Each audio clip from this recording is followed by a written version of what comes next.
Muy buenos días a todos. ¿Cómo están? Aquí estamos con Juan Miguel. Hola, Juan Miguel. ¿Qué tal, Guillermo? ¿Cómo estás? Buenos días. Bienvenidos todos los que ya están conectados a nuestra transmisión. No, ahí estamos Bueno, viendo que están entrando, tenemos, ¿sí? Ujú. sí, tenemos personas entrando. Tenemos personas desde Chile, desde Perú, personas desde Ecuador. Me parece que alguno Ah, de España excelente. también. Así es que tenemos Oh, una audiencia una audiencia internacional. internacional en este webinar, ¿cierto? Que vamos a tocar ahora el tema de la inteligencia artificial con una modalidad interesante, más abogado del diablo, que es una modalidad bastante dinámica en la que vamos a hacer serios esfuerzos con Juan Miguel para ponernos a prueba. Juan Miguel, si quieres, explica la dinámica y nos vamos a presentar. Claro que sí. Bueno, para los que van llegando, igual me presento, soy Juan Miguel Galeas. Me gustaría si las personas que están ya conectadas pueden indicar de qué país son, de dónde nos están viendo, para tener una idea. Ah, ahí veo que él se está poniendo, Colombia, ok, bienvenida. Sí, para explicar un poco la dinámica, que creo que la vamos a tener que explicar de nuevo mientras más personas vayan entrando, pero lo que se nos ha ocurrido a Guillermo y a mí, primero que nos conocemos, somos colegas, amigos, que trabajamos en proyectos vinculados a temas de innovación, pero la idea era hacer un webinar distinto, que no sea una exposición, que no sea una charla, sino más bien que sea una conversación pero retadora. Entonces nos vamos a poner un poquito, como dice, abogados del diablo, porque lo que vamos a hacer es criticar mutuamente, o criticar o cuestionar, en todo caso, el entusiasmo que existe por la inteligencia artificial, ¿no? Y es como que sentamos a la inteligencia artificial en el banquillo, ¿no? Y vamos a hacer preguntas que justamente busquen cuestionar este entusiasmo y que busquen encontrar a través de esa mecánica pues si realmente esto está sobrevalorado, si es una exageración o si tiene mucho de razón esta manera de ir introduciendo este concepto en nuestra sociedad, ¿no? Que realmente cada vez más lo vemos con diferentes aplicaciones y diferentes usos que se está dando a todo nivel, ¿no? Y en diferentes sectores.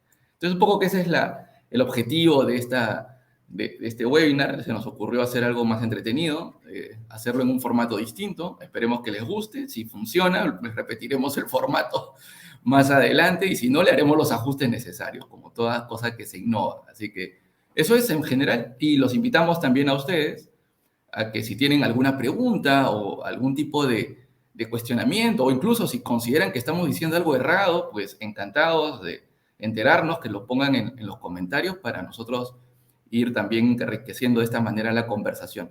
Y ya en la parte final trataremos de responder algunas de las preguntas de ustedes, las más interesantes, en todo caso las que a ustedes les parezcan más relevantes también, de manera tal que podamos pues tener una conversación final, que saquemos algunas conclusiones y con eso, bueno, esperemos que hayan pasado un tiempo interesante con nosotros. Así es. Mira, Juan Miguel, tenemos gente de Perú, gente de Chile, gente de Ecuador, gente de Colombia también. Han respondido aquí algunos. Hola a todos los que están entrando. En algunos lugares son las 9:30 de la mañana. Aquí en Chile por lo menos son las 11:30. Tenemos esos desajustes horarios. Así es que, hola a todos. Vamos a comenzar. Juan Miguel, si quieres voy a proyectar tu QR para que te presentes muy, muy breve. Sí, claro que sí. 30 segundos. Por supuesto. Bueno, ese QR los lleva a un link de LinkedIn donde pueden entrar a ver mi perfil. Yo soy Juan Miguel Galeas, dirijo una consultora de innovación ya por más de 10 años, donde trabajamos proyectos para empresas de diferentes tamaños, principalmente medianas y grandes, con las cuales los apoyamos a hacer capacitación digamos, procesos vinculados a innovación, en herramientas y metodologías ágiles y otras vinculadas a esto, donde ayudamos también a las empresas a hacer proyectos o implementar proyectos de innovación. Y finalmente, nuestro desafío más importante, ¿no? Que es transformar culturalmente una organización para que se convierta en innovadora.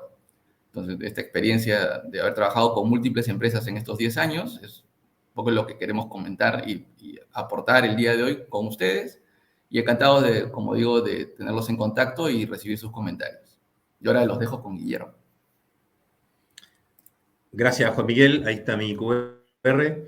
Yo soy director en Transforme. Transforme somos una consultora con 21 años de experiencia en Latinoamérica, que instalamos capacidades para innovar en las empresas. Hemos descubierto que la innovación es una disciplina, ¿no? Que requiere procesos, requiere estrategia, requiere trabajo de cultura, requiere un montón de cosas, muchas cosas que son capacidades que se aprenden y se instalan dentro de una empresa, capacidades formales.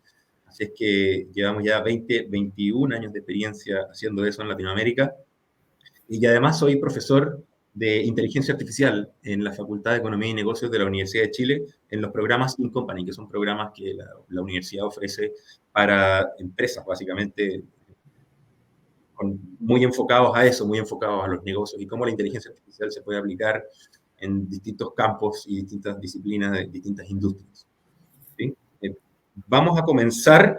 Voy a comenzar, en este caso voy a comenzar yo, en defensa de la inteligencia artificial, a resistir los debates que nuestro amigo Juan Miguel nos trae. Y obviamente ustedes nuevamente invitados a hacer todas las preguntas que quieran, preguntas ácidas. Así es que, Juan Miguel, ¿estás listo para interrogarme? Yo Por aquí voy a supuesto, por responder de la supuesto. mejor manera posible. Claro que sí. A ver, vamos a empezar por una pregunta fácil, ¿no? Sencilla, para que no sientan que estamos acá agrediendo, ¿no? a nuestro panelista. Pero la pregunta es, ¿por qué consideras que tenemos que, todos los que estamos acá, invertir tiempo en escuchar hablar sobre inteligencia artificial? O sea, ¿cuál es el valor que vamos a sacar de escuchar sobre inteligencia artificial en esta hora? Mira, la respuesta yo creo que hace 3 meses hubiese sido distinta que la que voy a dar ahora. Y es que hace 3 meses yo creo que costaba más convencer a las personas de que la inteligencia artificial es una cosa muy poderosa, una cosa que viene pronto. Eso hace 3 meses yo creo que era más difícil de digerir o más difícil de creer. Pero ocurrió un evento hace 3 meses atrás que fue el lanzamiento de estos motores de inteligencia artificial que son el ChatGPT y esta generación de imágenes, que aceleraron un poco la cosa y que ahora hay bastante más urgencia en las personas, yo por lo menos lo he notado así, de aprender de este tema, de ponerse al día. Entonces, creo que es fundamental ahora más que nunca y me resulta más fácil convencer a la audiencia ahora de lo importante que es entender por qué es importante saber de inteligencia artificial, qué impactos va a tener, qué podemos esperar no en la próxima década, sino que en los próximos meses. Esto avanza rapidísimo, por lo tanto es un tema en el que no hay que quedarse afuera ni un fin de semana. O sea, tú te vas de vacaciones una semana y vuelves y pasaron cosas. Así es que hoy más que nunca Pero creo que es ahí se me ocurre importante. una pregunta, ¿no? El año pasado ocurrió un fenómeno similar con el metaverso, ¿no? Hubo mucho entusiasmo, ¿no? La gente decía hay que subirnos al metaverso, hay que entrar al metaverso, hay que invertir en el metaverso. Se habló mucho, ¿no? ¿Qué diferencia hay entre esa expectativa que generó el metaverso el año pasado y esta expectativa sobre la inteligencia artificial, ¿no? ¿Hay alguna diferencia realmente? Sí, mira, buenísima la pregunta. El metaverso es otra, digamos, otro producto de la tecnología y de la actualidad que sin duda yo creo que también también está avanzando, pero creo que va a tomar más tiempo. Y creo que va a ser, de hecho hace poco nuestros amigos Gartner ahí hicieron un radar que La posicionaba consultora avances Gartner. tecnológicos. Ujú. Y en general las tecnologías relacionadas con el metaverso, ellos esperan que florezcan un poco más adelante en el tiempo. Como que si hubiese que ordenarlos cronológicamente, da la sensación Ujú. que el desarrollo explosivo va a ocurrir antes en esta inteligencia artificial que en el metaverso. Ahora, los dos vienen. Yo creo que la inteligencia artificial se tomó como una tromba la agenda por estas cosas que surgieron que resultaron ser muy masivas y muy sorprendentes. Si bien los motores de lenguaje como el ChatGPT existía hace varios años, lo que pasa es que no era público, Ujú. pero hubo un motor que se llama Lambda que existe desde el 2013 o 2014 con capacidades ya al nivel de ChatGPT, lo tenía hace mucho tiempo y simplemente no lo había querido publicar, no lo había querido hacer público por diversas razones, creían que no estaba bien preparado, pero eh, eh, la inteligencia artificial creo que lleva una ventaja cronológica. Está más Ujú. avanzada un poco antes que el tema del metaverso como disciplina, como tema. Ahora, las dos vienen, las dos vienen. O sea, yo creo que hay que Ujú. estar preparado para las dos y saber cómo nos pueden afectar positiva o negativamente las dos. Sí, justo ahí te mencionas, ¿no? Esto de los tiempos. Efectivamente, yo también noto que el tiempo de la inteligencia artificial se venía incubando mucho antes que este tiempo del metaverso, ¿no? Mencionaste Lambda, que era una de estas motores, digamos, que existía ya hace algunos años atrás.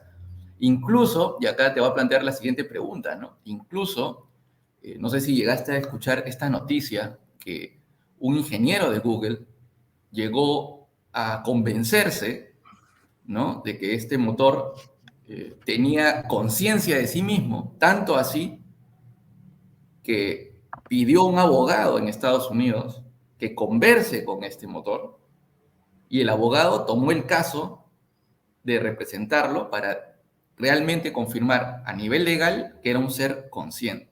La historia, te cuento en qué termina, hasta donde está la historia ahorita, es que Google ha suspendido a ese ingeniero por haber intentado hacer esto, y el juicio no se ha iniciado, pero no porque el abogado no crea que tiene un caso, sino porque la organización Google ha retirado y no ha permitido que el abogado represente a esta máquina ante un jurado. Y este es un caso que lo pueden googlear y van a ver que es sorprendente. Hay una entrevista en una revista Wired que es alucinante con este ingeniero y sustenta por qué merece la pena este juicio. Y eso me lleva a la siguiente pregunta. O sea, estamos en un momento donde estamos creando algo que vamos a poder controlar, estamos creando algo que tecnológicamente va a poder superar nuestras capacidades y dominar de alguna manera el escenario de la toma de decisiones. ¿Ves que eso es posible, ese peligro tipo Odisea 2001? ¿Verdad? Que se parece de cuento, parece de ciencia ficción, parece que alguien estuviera alucinando, pero ¿eso es posible realmente? Claro, mira, hay un concepto que se llama la singularidad, no sé si lo has escuchado, el singularity, que es cuando se cree que la inteligencia artificial puede ser general, puede tener una especie de conciencia de sí misma y ser muy parecida a la inteligencia humana. Eso es un concepto medio de ciencia ficción, todavía no está alcanzado en el mundo actual, pero existe, en vez de la AI, Artificial Intelligence, se habla de la AGI, Artificial General Intelligence, la AGI. Y ese concepto hace alusión a la idea de que en algún momento la inteligencia artificial puede adquirir conciencia de sí misma y conocer de todo, saber como una especie de ser humano muy culto, ¿sí? Hace poco leí una imagen genial, se las comparto a todos aquí los auditores, buenísima, que dice, nosotros estamos habituados siempre a manejar software, a manejar los programas o las máquinas como bicicletas. Es decir, tú te subes a una bicicleta y tú avanzas y pedaleas y la bicicleta avanza. Y si tú vas contra un muro, la bicicleta va a ir contra el muro porque tú la diriges para allá y tú tienes pleno control sobre el muro, sobre la bicicleta, perdón. Y claro, la bicicleta permite lo que tus piernas pueden hacer, es lo que tú puedes hacer sobre la bicicleta, finalmente. Entonces, el empuje y la actividad y toda la iniciativa de la bicicleta en realidad la tiene la persona que conduce la bicicleta. Pero la inteligencia artificial se parece más bien a un caballo, que tiene cierta conciencia de sí mismo y que puede ser mucho más poderoso que una bicicleta. Es decir, un caballo te puede llevar mucho más lejos, mucho más rápido que una bicicleta, pero es más difícil de manejar porque tiene cierto nivel se te puede escapar de pronto. Y si tú conduces hacia un precipicio, el caballo no es tonto y se va a dar cuenta y no va a saltar al precipicio. En una bicicleta tú te lanzas y te caes, ¿me entiendes? Pero en un caballo no. Entonces, lo que se está creando ahora como tecnología es una especie de caballo que tiene cierto nivel de capacidad de poder responder inteligentemente a tus estímulos. Y en consecuencia, algo que vamos a conversar yo creo después, es que se necesita para poder manejar un caballo en lugar de manejar una bicicleta. Son talentos totalmente diferentes. Y si hoy enseñamos a la gente a ser programadores de bicicletas, en el futuro vamos a tener que enseñarles a hacer montar a caballo, ¿sí? Es distinto el talento que se requiere. Así es que Exacto, ahí y eso, lo vamos a hablar. eso lleva directo a la siguiente pregunta, ¿no? Que estaba pensando o sea, ¿qué garantiza que ese caballo, o sea, trabaje para nosotros? O en todo caso, queremos que ese caballo trabaje para nosotros, evidentemente, esta inteligencia artificial. que tiene cierto nivel de voluntad, como estás describiendo, en la medida de que está programada para evitar algunas cosas, o más que programada, ha aprendido, ¿verdad? Porque en este caso aprende a hacer algunas cosas. Pero este aprendizaje puede tener problemas de sesgos, ¿verdad? La información que ha tenido este aprendizaje puede estar errada o puede estar manipulado digamos, el modelo que está usando para aprender puede ser manipulado, total es creado por una persona, ¿no? Y Claro, en todo caso, no hay personas tan expertas como para entender cómo funciona. Se habla de la caja negra, ¿no? De la inteligencia artificial, que no sabemos exactamente cómo tomó la decisión o cómo fue el proceso de toma de decisión para llegar a actuar. Entonces, esta caja negra que escapa incluso a especialistas, espero más adelante recordar un tema bien interesante médico que ha salido hace poquito, pero incluso escapa hasta el propio especialista, ¿no? Entonces, ¿qué cosa es lo que puede garantizar que una vez que esto empiece a comercializarse de manera más masiva, no exista pues una problemática en el diseño, en el sesgo, en la parte de la construcción del modelo? O sea, ¿cómo podemos controlar esto que se está creando? claro. Oye, mira, Juan Miguel, voy a publicar aquí brevemente una pregunta. Rodrigo Vázquez nos pregunta, la IA nos desafía, ¿qué es la conciencia? Ya, si uno se pone a hacer estas preguntas más filosóficas, efectivamente hay una tentación mental a ponerse a hablar de la cosa más filosófica al hablar de la inteligencia artificial. Porque efectivamente la inteligencia artificial cuestiona cosas filosóficas y profundas de cómo opera nuestra conciencia, nuestra memoria. eh, y, y ahí tú comentaste algo también recién de cómo aprende, al final, cómo es la manera en que funciona esto y qué riesgos tiene. Ujú. La verdad es que la inteligencia artificial, para tomar la pregunta relacionada con la pregunta de Rodrigo, la inteligencia artificial, los grandes redes neuronales, funcionan emulando el cerebro humano. Si tú piensas, el cerebro humano es una especie de red donde tú tienes muchos millones, billones de neuronas que están conectadas unas con otras, y lo que tú tienes son neuronas que son capaces de transmitir la electricidad y neurotransmisores que son los que fabrican la sinapsis, que es la conexión entre dos neuronas. Entonces, yo te pregunto a ti, Juan Miguel o Rodrigo, yo les pregunto, ¿qué es la memoria? ¿Qué es la conciencia? ¿Existe como un objeto en nuestro cerebro o no es más que conexiones, sinapsis neuronales? Si ustedes tienen muerte cerebral, por ejemplo, o sus neuronas se mueren, ¿ustedes tienen conciencia? ¿Tienen memoria? Son funciones que no existen si no existe la actividad cerebral, no existen estas neuronas con estas acciones de sinapsis entre ellas, ¿sí? Entonces, de la misma manera, es que la inteligencia artificial son básicamente redes de neuronas, son funciones matemáticas conectadas unas con otras que se mandan números unas con otras. Y de la misma forma que la inteligencia humana, las redes neuronales pueden ir registrando estos patrones en la información o memorizando cosas sin tener que memorizarlas. Entonces, la conciencia no es más que una actividad cerebral de sinapsis entre neuronas. Eso es la conciencia. Ahora, muy compleja y llena de estímulos de afuera y con una red tremendamente compleja. Eh, pero si nos vemos filosóficos, no hay una razón para que no pueda ser eso alcanzado por una red neuronal computacional. Eh, no hay un motivo así físico que impida que eso pueda ocurrir con pura tecnología. No, no ha ocurrido todavía, ¿sí? Pero todo... Exacto, yo creo que ahí viene justamente el tema, ¿no? Lo que pasa es que hay un tema de estados y de repente el estado actual de esa tecnología, pues bien, claramente no es inteligente, ¿no? O sea, no es consciente de sí mismo ni tiene esa capacidad humana, pero la imita muy bien, ¿no? O sea, es un buen imitador de esas cualidades, ¿no? Ahora, el tema está en que no porque hoy la tecnología no esté en ese nivel, y por eso venía la pregunta, ¿no? No quiere decir que no es posible alcanzar ese nivel.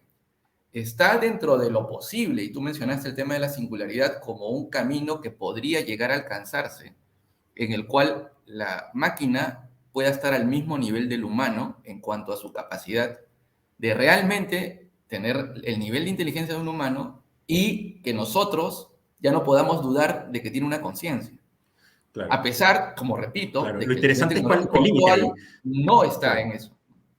El nivel actual no está en eso claro. y eso es claro. pero justamente lo que de repente hace más, digamos, atrayente de esta tecnología es que está dentro del campo de lo posible. O sea, no es solamente ciencia ficción o una fantasía literaria pensar de que estos procesos que estamos creando puedan llegar a tener ese nivel. Entonces, Claro. por eso la Yo creo que pregunta era, ¿cómo lo yo creo que el controlo? límite físico que puede tener un motor de inteligencia artificial, Juan Miguel, es eh, el límite es básicamente como está el ser humano, la forma en que funciona el cerebro biológico. eh, es difícil que un motor de inteligencia artificial pueda convertirse en una super entidad más allá de la que el ser humano es. Entonces, yo te podría decir como un límite más o menos natural que va a ocurrir, o que por lo menos va a ser un buen valle de detención de esto, va a ser cuando una inteligencia artificial llegue a tener el nivel de conciencia y de pensamiento y razonamiento de un ser humano muy culto, o sea, un ser humano que ha leído mucho.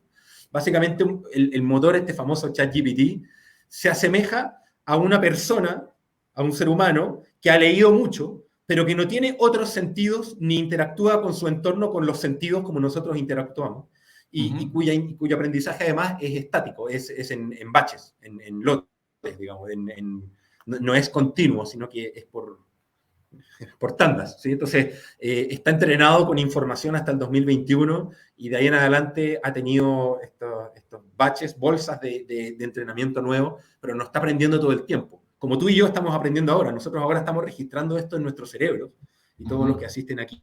Y claro, un motor de inteligencia artificial no está registrando todo el tiempo de manera continua, ¿sí? Pero hay un límite, creo yo, más o menos cercano a lo que podría ser cercano a la capacidad humana. O sea, me costaría mucho pensar que pueda seguir desarrollándose mucho más allá. Ahí Carlos Luna hace un comentario. El problema es que la inteligencia artificial nos hace creer que en realidad hay inteligencia, que no es tan así. Al día de hoy todos los sistemas siguen siendo programas con algoritmos más complejos porque pueden generar material más complejo. Claro, ahí está la discusión filosófica de qué es la inteligencia, ¿no? El motor igual tiene conversaciones que uno le da la sensación de que es una inteligencia. Alan Turing diseñó en los años 80, no sé si conocen a Alan Turing, tiene una película buenísima, el Imitation Game, el juego es un matemático de los años 50 que fue el que inventó los primeros computadores. Y él, desde esa época, él predecía que iba a existir inteligencia artificial y creó un test que se llama el test de Turing, que consiste en someter a un motor de inteligencia artificial a una conversación con otra persona, y si tú realmente no eres capaz de detectar que tu contraparte es una máquina, esa máquina aprobó el test de Turing. O sea, ese es el criterio. Entonces, es un criterio netamente humano, es una persona tiene que evaluarlo, y claro, hay veces que uno habla con el ChatGPT que realmente se siente hablando con una persona. O sea, podrían decirle, engañarlo a uno y decirle, sabes que está hablando con otra persona, y uno cree que sí. ¿Sí? Porque tiene ese nivel de elaboración del lenguaje. Ahora, no es más que una serie de parámetros en una red y funciones matemáticas que calculan cuál es la palabra más probable y te lanzan esa palabra. No es más que eso. Correcto. Pero también de esa forma funciona la inteligencia humana. Entonces, ¿por qué no es inteligencia? ¿Sí? O sea, la inteligencia humana también trabaja de esa manera. O sea, nuestro Es una cerebro pregunta que va generando en vivo las memorias y los textos y lo que decimos. Lo va es una generando. pregunta que todavía no está, digamos, claramente cerrada, ¿no? Es algo que está abierto, que, como dices, tiene parte de filosofía, tiene parte de ciencia biológica, etcétera. Es un tema bastante complejo y que se nota ahora con mayor razón al poder imitar en cierta medida esas funciones que eran netamente humanas, ¿no? Las podemos ahora imitar, por lo menos imitar, ¿no? Pero justamente mencionabas ChatGPT, que es uno de los que ha destapado, pues, una fiebre, ¿no? Global por el tema. Es el software que ha batido el récord de viralización, entiendo. Ha superado a TikTok en cuanto a velocidad de alcanzar el millón de usuarios. Entonces ha tenido un nivel explosivo, nunca antes visto, para un tema vinculado a inteligencia artificial, ¿no? Los motores tipo Dalí o Midjourney, etcétera, también. Y yo comento, ¿no? Un caso propio de uso de esta herramienta y algunas cosas que podemos contar también de lo que está diseñado ahí atrás, ¿no? Pero normalmente cuando hacemos trabajos nosotros con nuestros clientes, pues sacamos mucha información que redactan para sacar ideas y aportar y hacer análisis. Y normalmente un consultor tiene que recoger esa información, categorizarla y elaborar después un informe producto de todo ese recopilamiento de información. Pues desde hace unas semanas lo que estamos haciendo es simplemente digitalizar los post-its, los ponemos en textos, los subimos al chat GPT y le pedimos simplemente categorízame y hazme un análisis con un resumen para un informe. Y en menos de 5 minutos puedes tener hoy día algo que tardaba por lo menos una hora de trabajo, cuando tenías que transformar toda esa información en categorías y sacar conclusiones y redactar en un lenguaje que puedas presentar a un informe. Es sorprendente la reducción en tiempo que te ahorra esa tecnología y cómo esto está impactando rápidamente en que tengamos que repensar cómo diseñamos los procesos, porque esto lo podríamos incluso incluir ya en vivo durante los talleres, porque la velocidad que tiene es impresionante, entonces podría incluirlo dentro ya de las propias actividades en vivo y sacar conclusiones delante del cliente en ese momento, por la velocidad con la que se podría hacer. Entonces, estamos rediseñando un poco esto. Y ahí viene la pregunta, ¿no? ¿Cómo está impactando esto, esta tecnología, en temas de negocios? ¿Cómo ves que está impactando esto en estas actividades económicas? Mira, sin duda el impacto va a ser enorme, creo yo, y van a haber impactos muy positivos, más positivos que negativos, creo yo, pero obviamente en el corto plazo van a pasar cosas sorprendentes. O sea, van a haber ciertas carreras que pueden obsoletas, ciertas disciplinas del humano que van a existir. Hace un par de días yo veía una imagen muy interesante de cómo eran los estudios de arquitectura hace 50 años, y aparecían salones con ingenieros y dibujantes que estaban así tirados de estómago al suelo, sobre los dibujando los planos con compás y con escuadras, ¿sí?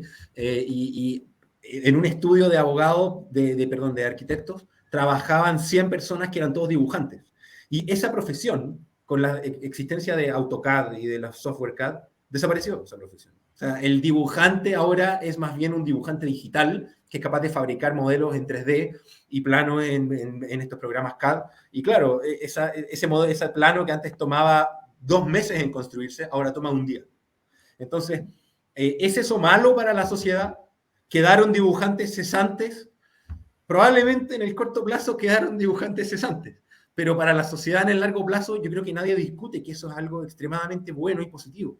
Antes tomaba meses de trabajo a mucha gente hacerlo, y hoy le toma una hora a una persona que sabe manejar un software CAD. Entonces, yo creo que en el largo plazo hay que tener una especie como de fe de que en el largo plazo esto va a llevar a un mejor resultado para productividad y para la economía mundial, sin duda, y esa fe está sustentada en la realidad. Eso ha pasado durante cientos de años.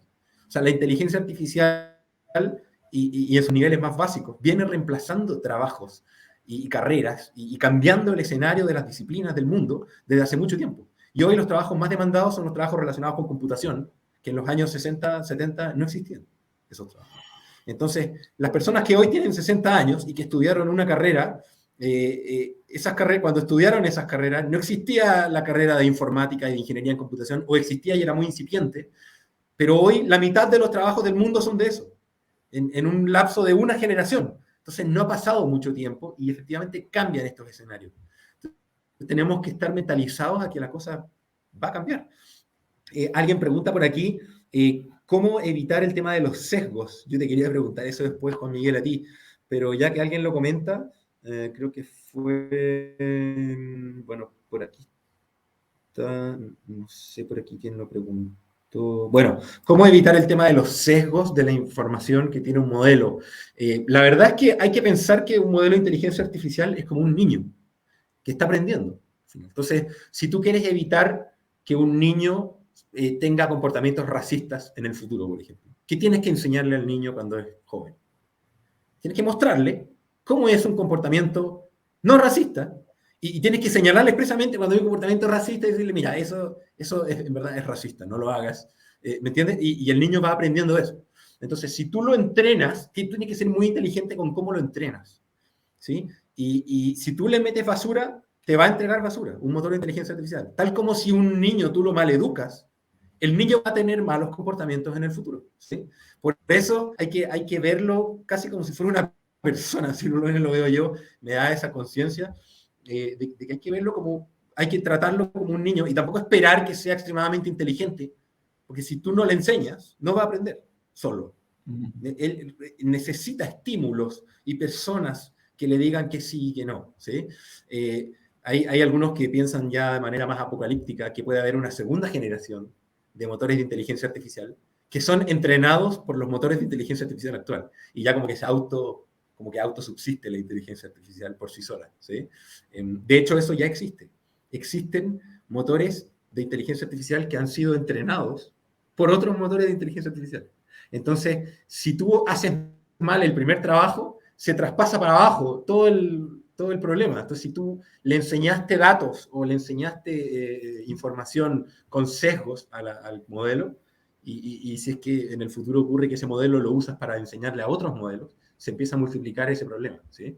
Por eso, algo fundamental que va a ocurrir ahora, creo yo, es que va a crearse una disciplina nueva del conocimiento humano, que es una carrera, que es entrenamiento de modelos de IA.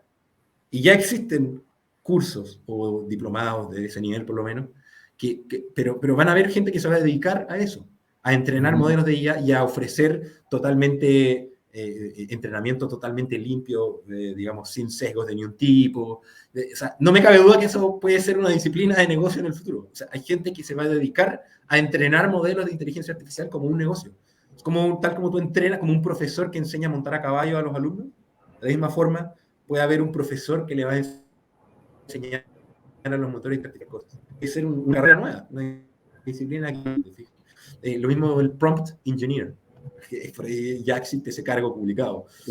Gente que maneja muy bien el lenguaje y que es capaz de entregarle instrucciones precisas a un motor de inteligencia artificial, tal como todo un niño tienes que darle instrucciones precisas, porque si no se las das de manera precisa, el niño no infiere cosas inteligentes de lo que tú le dices. ¿Sí? Hay que ver el motor de inteligencia artificial como una persona, como un niño, porque no es tan distinto. En la esencia, obviamente tiene muchas diferencias de otro tipo, pero en la esencia de cómo funciona el cerebro, no es tan distinto. Entonces, el proceso en el que aprende es muy similar. Va aprendiendo moviendo los parámetros de las neuronas que están adentro, que son parámetros numéricos, pero de la misma forma el cerebro humano aprende, moviendo los parámetros biológicos, que son la conductividad eléctrica de las neuronas, y lo hace con sustancias químicas, va almacenando el valor de esos parámetros a través de posiciones de sustancias químicas que se almacenan en los axones de las neuronas. Entonces, no es tan distinto, ¿sí? Carolina Soto pregunta algo que dice, tú comentas que la IA va reemplazando algunos trabajos. ¿Cómo visualizas la actualización? Voy a ahí tenemos que ver, ¿no? ¿Cómo visualizas la actualización de regulación de la academia, enseñanza y de la sociedad en estas nuevas tecnologías? Eso es para la segunda parte. Justamente sí, ya creo que podemos pasar a la segunda parte. Pasemos, Juan Miguel, responde tú, adelante. Bueno, gracias Guillermo por dejarme la pregunta más difícil. A ver, dice Guillermo, tú comentas que la IA va reemplazando trabajos. ¿Cómo visualizas la actualización de regulación, academia, enseñanza, sociedad? Ya, primero, el tema del reemplazo de los trabajos, como bien decía Guillermo, es algo que ha existido en toda la historia de la humanidad, ¿no? Hay un caso muy famoso que si ustedes investigan en 5 minutos les va a parecer muy similar todo lo que está ocurriendo de repente y todo lo que podría pasar en breve tiempo, ¿no? Se llaman los luditas, ¿no? Si han oído hablar de los luditas, eran artesanos que en la Revolución Industrial decidieron protestar contra las textiles. Las textiles eran unas máquinas manuales, pero las textileras después se transformaron en máquinas impulsadas por energía de vapor. Y obviamente hacían mejor el trabajo que los artesanos, más rápido, y los artesanos en manera de protesta empezaron a destruir estas máquinas. Miren, estamos hablando de la Revolución Industrial. Creyendo que el futuro de la humanidad estaba condenado si es que las máquinas empezaban a reemplazar a las personas. ¿Qué es lo que ha ocurrido siglos después? Vemos que el trabajo no se ha disminuido. Hace día estaba revisando una estadística para este webinar de cuántos empleos existen en el mundo. Estamos hablando actualmente más de 3.000 millones de empleos y de los cuales no ha dejado de crecer en los últimos años a pesar de los problemas económicos que puedan haber habido, las crisis, este número sigue creciendo. Es decir, la creación de empleo no necesariamente se detiene por la creación de tecnología, porque esta queda reemplazada. Entonces, cuando me hablan de cómo esto va a impactar, por ejemplo, ¿no? En la academia, etcétera, primero que va a aparecer nuevos puestos de trabajo. Digamos que, como bien decía, digamos, está introduciendo esto en diferentes componentes de la sociedad en la parte económica. Y puntualmente en la educación, entiendo que hay dos grandes problemáticas ahí. Problemática uno, cómo se va a enseñar, y problemática dos, cómo se va a evaluar el trabajo de un estudiante, ¿no?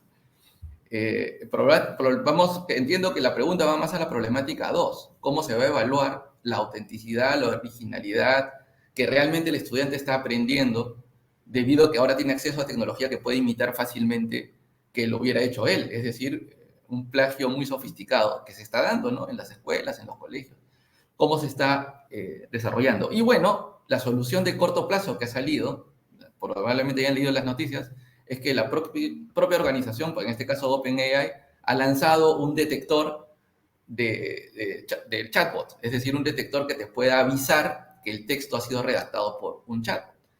Pero no funciona totalmente al 100%, tiene un margen de error bastante amplio todavía, es como que te lo puedes detectar en un 60%, no te llega a detectar todo, ¿no? Me imagino que esto va a ser como el famoso juego de virus y antivirus, o sea, va a empezar a desarrollarse tecnología que permita tener certezas, pero esto va a sofisticarse más y será una carrera entre el que crea la tecnología y el que detecta que la tecnología ha sido un producto de una máquina.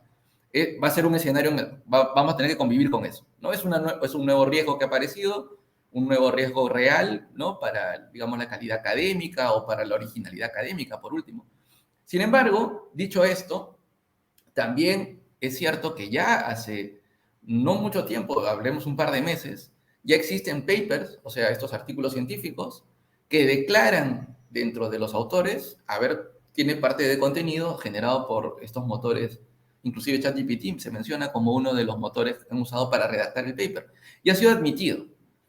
Entonces, digamos que vamos a empezar a convivir. Es como que tenemos un asistente y el asistente tiene un nombre y lo tenemos que incluir en nuestros documentos como que participó. Puede sonar extraño que yo tenga que poner, no sé, pues hace 30 años la máquina de escribir que usé para el paper que estoy redactando no tendría sentido. Pero en este caso hemos creado una máquina que ha hecho los méritos suficientes para que sea mencionada como participante en la creación de un documento científico, lo cual ya nos está diciendo de qué tipo de máquina hemos creado, ¿no? Los humanos. Una máquina que puede aportar y que cree, honestamente una persona siente que ha aportado algo que esta persona no ha creado. Entonces se siente como en la necesidad de contar con ella y explicar que existe. Entonces, solamente yendo por Juan el lado Miguel, mira, sí, Carolina hace una pregunta para enlazar con lo que tú estás diciendo. ¿No será necesario que los humanos aprendan el criterio, dado que tendrán una herramienta que hable por ellos, probablemente haciendo referencia a que el ser humano puede perder su capacidad de pensamiento crítico, ¿no? ¿No crees que pasa eso? O sea, no puede pasar, por ejemplo, que un alumno en un colegio utilice uno de estos y haga sus tareas y al final el alumno pase todos los cursos sin hacer ni una tarea. O sea, ¿no es eso negativo para el crecimiento del alumno? Sí, o sea, ese es un riesgo. Cuando hablan de estas competencias y de las que se tienen que educar, por ejemplo, hay un estudio de McKinsey de hace un par de años, un año y medio aproximadamente, que habla de justamente cuáles son estas competencias que debemos desarrollar en el futuro del trabajo. Y una de ellas, ¿no? En la cognitiva, son cuatro, ¿no? Cognitiva, interpersonal, autoliderazgo y digital, pero en la cognitiva hablan justamente como una de los más importantes el pensamiento crítico, ¿no? Justo lo que están mencionando, ¿no? Este tema del pensamiento crítico. ¿Y por qué yo diría que la tecnología de estas máquinas no necesariamente amenaza la capacidad de una persona de desarrollar? Porque es como si pudiéramos decir que una calculadora amenaza la capacidad del ser humano de ser bueno en matemáticas. Es decir, si es cierto que de repente yo ya no soy una persona que suma tan rápido como de repente una generación atrás. Pero si me apoyo en la máquina, puedo lograr operaciones matemáticas mucho más complejas en menos tiempo que las personas de hace unos años atrás, en promedio como humanidad. Quiere decir que los seres humanos han demostrado históricamente que las herramientas que usan, a pesar de que estas herramientas lo limitan en algún conocimiento del pasado, abre un campo de acción mayor a sus capacidades y las potencia. Es como si hoy día alguien cuestionara de que estamos en peligro porque ya no sabemos cazar nuestros animales. O sea, es cierto, yo ya no sé cazar un animal para comer. Es más, no sé sembrar de repente una verdura o algo para sobrevivir. Es decir, que si me dejan solo en el mundo, pues no tendría todavía los elementos para sobrevivir solo, porque ya no podría convivir con esta naturaleza de manera autónoma. Los antepasados de nosotros podían cazar y sembrar y vivir tranquilamente con la naturaleza. Nosotros ya no podemos.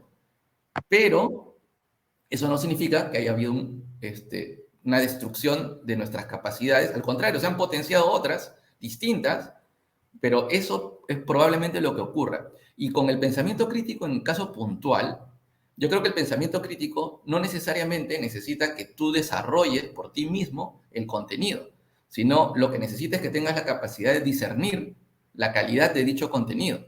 Y en la calidad de dicho contenido, incluso hoy, es muy válido que la información que se use de ChatGPT no sea admitida de inmediato. Tienes que cuestionarla, tienes que ver referencias, ver si la ha creado o no lo ha creado, de dónde ha salido, si es original o no. Y es todo ese cuestionamiento no se va a perder por más que el contenido haya sido creado por una máquina. Entonces, lo que vamos a tener que entrenar a los niños, en todo caso, es a distinguir el contenido generado y a cuestionarlo si el contenido generado está sesgado, no está sesgado, tiene la información correcta, las referencias son adecuadas. Y toda esa parte del proceso del pensamiento crítico sigue siendo válido. Lo que va a haberse ahorrado el tiempo es en el informe que le presentes al profesor. Le digas, ok, ya con todo esto que hemos aprendido, ahora redáctame esto. Y te lo va a redactar en 3 minutos. Pero el proceso analítico que ha seguido la persona, dependiendo del método de enseñanza, porque ahí va a implicar cómo estructuramos las clases, cómo estructuramos la forma de enseñar, a partir de que tenemos esta herramienta.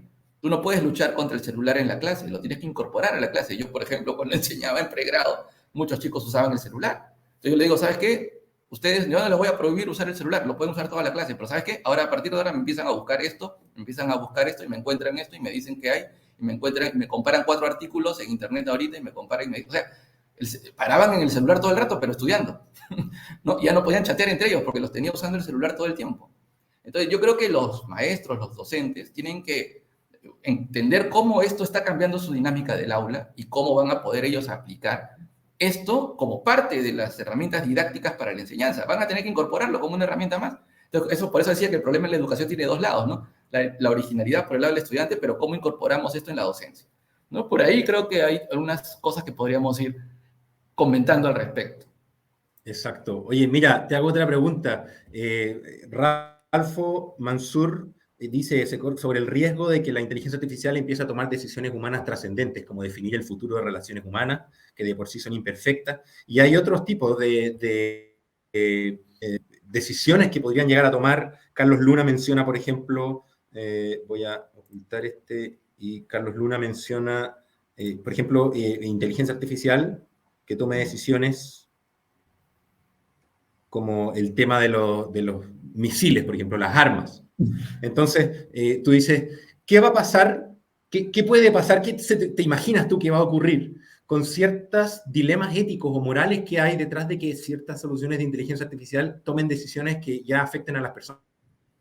Por ejemplo, yo ocupo un algoritmo de inteligencia artificial para despedir trabajadores en una empresa y para evaluar su performance, por ejemplo. Es complicado, o para contratar, para el proceso de contratación.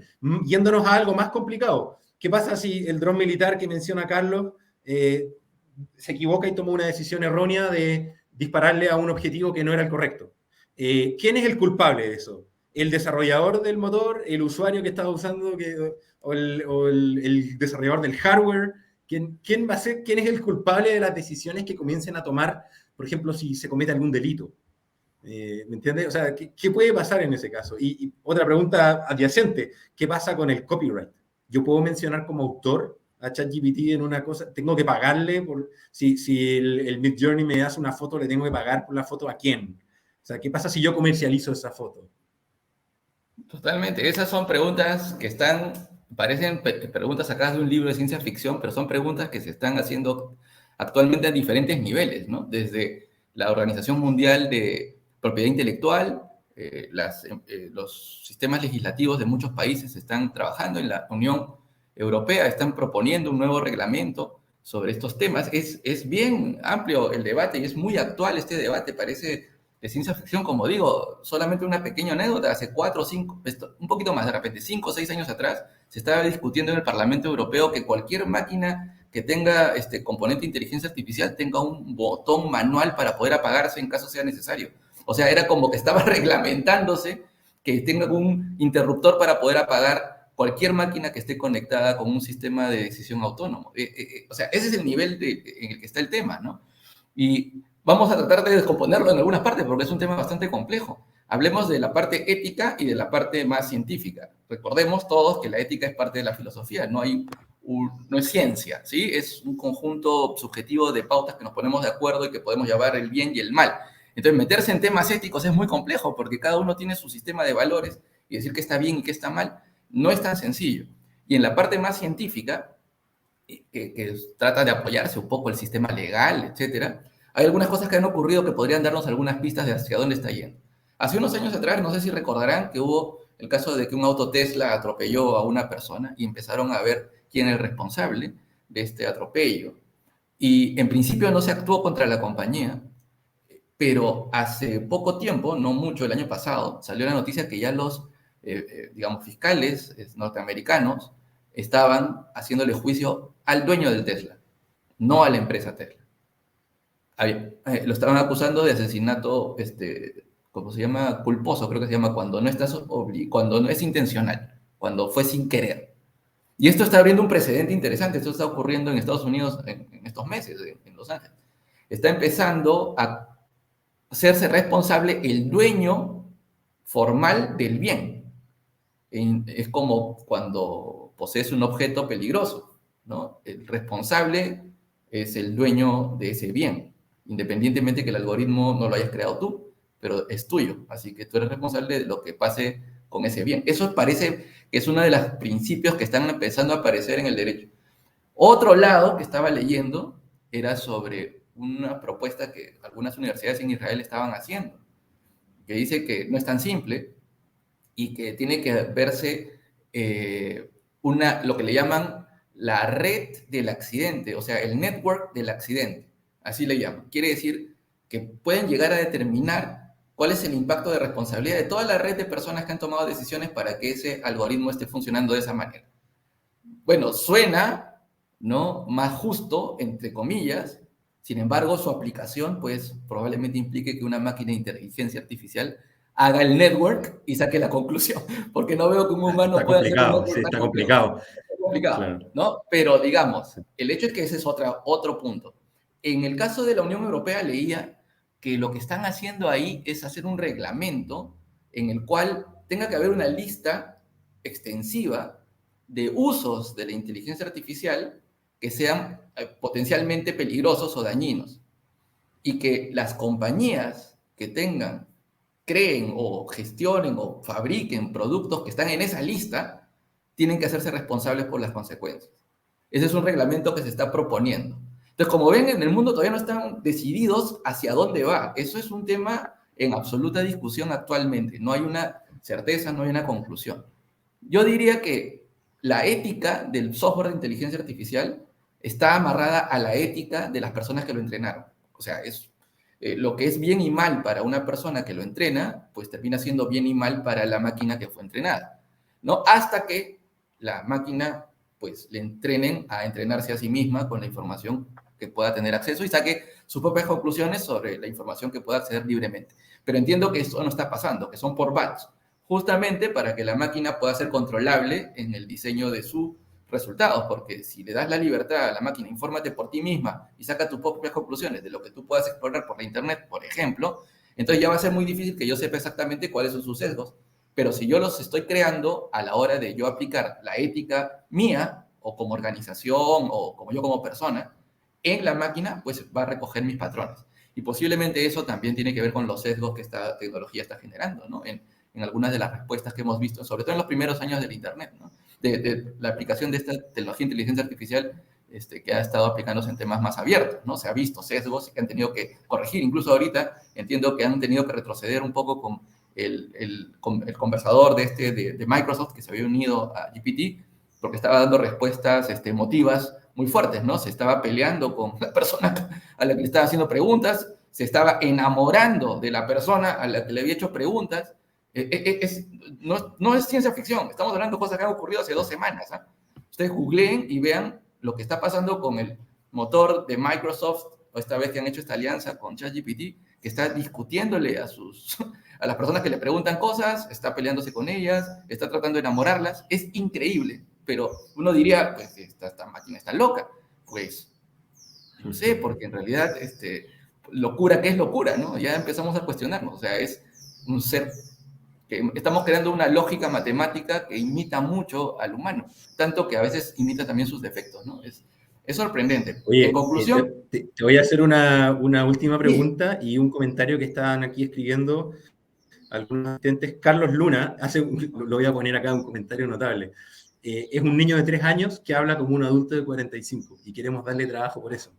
En el fondo... En cierta medida tienes razón, Carlos, ¿no? Ahora, el tema está en que este niño, que habla como alguien de 45 años, pues sí te puede hacer la tarea, ¿no? O sea, el resultado, una vez que miras el resultado de ese trabajo, si bien podrías decir que en nivel de conciencia, en nivel de autonomía, en nivel de saber las consecuencias de sus actos, en entender la ética de lo que está haciendo, no entiende nada, ¿no? Eso es fantasía, eso es ciencia ficción, eso sí, hoy día esa máquina no entiende nada, eso no existe.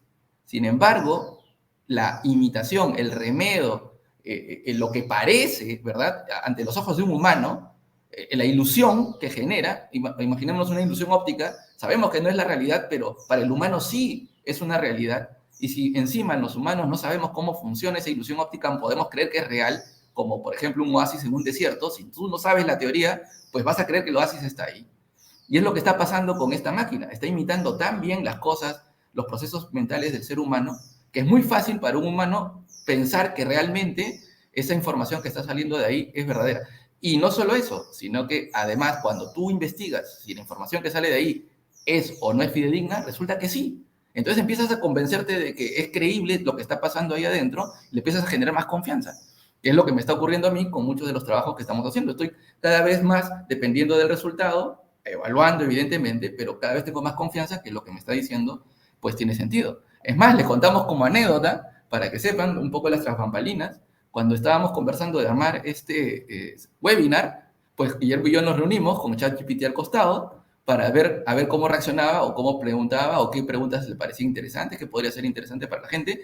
Y no les vamos a mentir que mencionaban algunos temas que a nosotros no se nos había ocurrido como posibles temas que podrían ocurrir en este webinar. Entonces, miren que estamos hablando de cosas prácticas. ¿Eh? Es más, algunos de los diseños que están ahí atrás, pues fueron propuestos por una inteligencia artificial, ¿no? Y bueno, es lo que ya está incorporándose en nuestra vida diaria, ¿no? Por más que estoy totalmente de acuerdo en que todavía no tiene ningún ápice de conciencia, ni de valores éticos, ni de nada. Todo eso es imitación, ¿no? Es imitación. Así es. Oye, Paolo Cedeño hace una pregunta. ¿Qué competencias resultan más valiosas fortalecer? Podemos ampliar qué competencias hay que potenciar, por ejemplo, en colaboradores para aprovechar el uso en el trabajo, el uso de la inteligencia artificial. Estaba leyendo un libro de eso, sobre cómo va a impactar la inteligencia artificial en el trabajo. Creo que como hace un par de años salió, uno de los primeros libros que ahondaba este tema. Y lo que explica, la metáfora que sirve para entender el fenómeno, es que imaginemos un ser humano que tiene un sistema nervioso autónomo y tiene un sistema nervioso consciente, ¿no? El autónomo controla los ritmos de mi corazón, la digestión, todas las funciones que trabajan solas, ¿no? El dilatamiento de las pupilas, nada de eso nosotros somos conscientes ni lo controlamos directamente. Sin embargo, hacen que nuestro cuerpo funcione bien. Y nosotros tenemos otro nivel de conciencia donde sí podemos tomar la decisión efectivamente de lo que queremos hacer. Lo que está ocurriendo con las organizaciones es que cada vez más está apareciendo este sistema autónomo de toma de decisiones, que justamente este sistema autónomo de toma de decisiones va a tomar muchas decisiones que hoy día están en manos de personas estratégicas dentro de la empresa. Les cuento, voy a tratar de contarlo en 15 segundos. En una mina, en una mina en Perú, trabajaban con ingenieros metalúrgicos para determinar las mezclas, digamos, sacando muestras de lo que había pasado en el proceso que se llama flotación. Hoy día han reemplazado eso por tecnología y la máquina predice qué mezcla se va a necesitar. Por lo tanto, ya no necesitas de estos ingenieros metalúrgicos que te digan cómo va a ser la mezcla. Se han eliminado esos puestos de trabajo, han quedado un par, pero la máquina ha optimizado el proceso y la decisión ya no la toman los 8 humanos, muy calificados, la toma una máquina. Y eso está pasando en diferentes sectores. En el Perú estamos viendo automatización grande en muchas industrias, con reducción de puestos de trabajo, ¿no?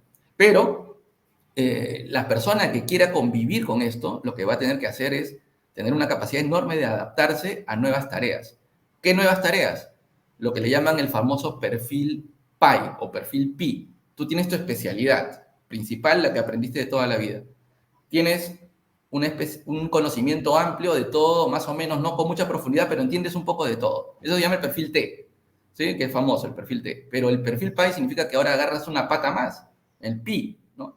Y esa pata más es conocimientos de analítica o de datos que tienes que entender para poder tú ser la persona que guíe o lidere la implementación de estas tecnologías en tu ámbito de trabajo o en la parte más humana, la creación, el diseño, donde tú vas a diseñar los procesos para que interactúen las personas con esa tecnología.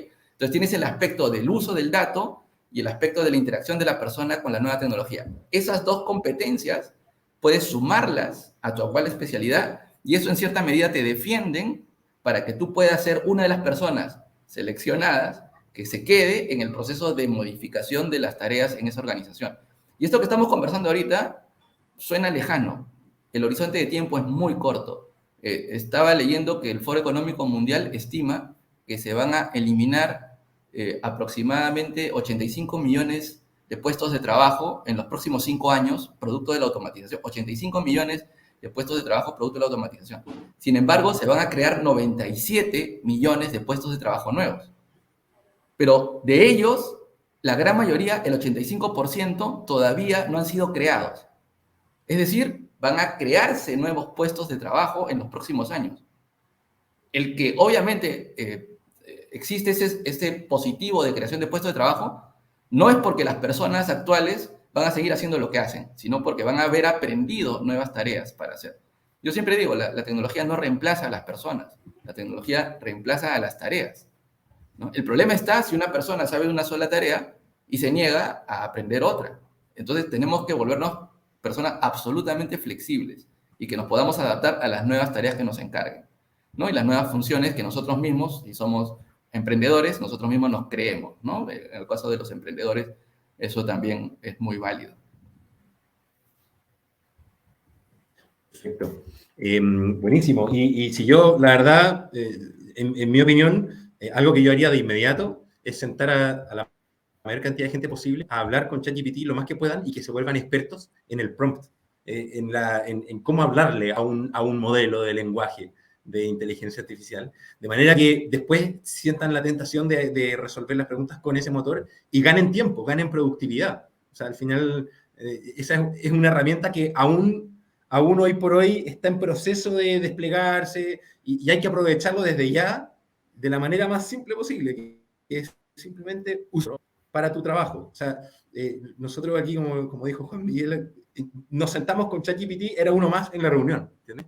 Entonces, al final tú le hablas, le preguntas cosas, a ver su opinión, a ver qué dice en base a lo culto que es por todo lo que ha leído, ¿sí? Porque ha leído mucho.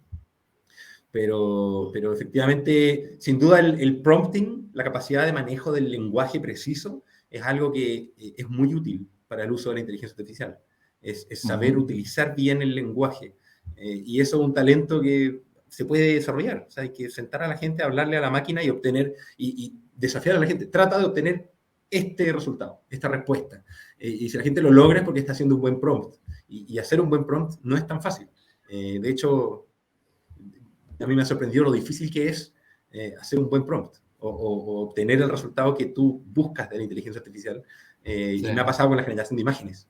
Cuando he querido, yo me imagino más o menos una imagen y le pido al motor que la haga y meto un prompt y resulta el resultado muy distinto. Entonces ahí yo tengo que iterar varias veces y uno se va haciendo bueno para hacer prompts, ¿sí? Para hacer la instrucción, el input del modelo de inteligencia artificial. Exacto. Saber escribir bien de manera clara para que la máquina Clara y pueda precisa. hacer lo que Exacto. tú quieres y no lo que escribiste sin querer, ¿no? Es como que tú le dices algo que no querías decirle y la máquina te entiende perfectamente lo que tú has puesto, pero no tu intención de qué quisieras. En ese sentido, la máquina puede ser no tan inteligente como un ser humano, porque no infiere Exacto. tanto lo que tú le quieres decir. Por ahora, Requiere instrucciones más precisas. Y por con ahora, buenas, sí. claro, por Pero ahora. bueno, creo que Sí. ya estamos llegando al final y creo que ya es la hora. Sí. Así que, bueno, por mi parte, Se hace corto agradecerles a este todos. tiempo, Juan Miguel. Así es.